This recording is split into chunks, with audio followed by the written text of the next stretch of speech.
हम मुन्नी झा आइ एकटा अपना मिथिला में दहेज पर का एकटा बहुत सुंदर गीत छै। हम सुनलिए तऽ हमरा बहुत नीक लागल, तऽ कहलिए अहूँ सबके सुना दै छी ई दहेज पर का गीत।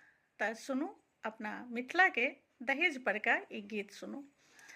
यौ समधि बेटा बेच कऽ बनबै छी मकान यौ, तखन कहबै छी धनीवान यौ ना। यौ समधि बेटा बेच कऽ बनबै छी मकान यौ, तखन कहबै छी धनीवान यौ ना। बेटी होइए पराधीन, बेटी बाप बेचिलनि जमीन। बेटी होइए पराधीन, बेटी बाप बेचिलनि जमीन। यौ समधि कनिको रखितहुँ बेटी बापक मान यौ, तहन बनै छी धनीवान यौ ना।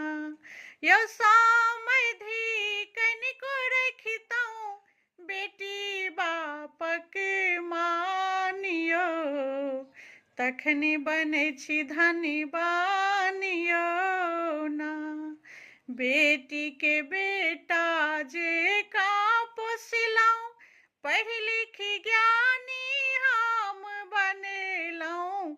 बेटी के बेटा जेकाँ पोसलहुँ, पढ़ि लिखि ज्ञानी हम बनेलहुँ। यौ समधि पाइ के आगू ज्ञानो छै बेकार यौ, तखन बनै छी धनीवान यौ ना।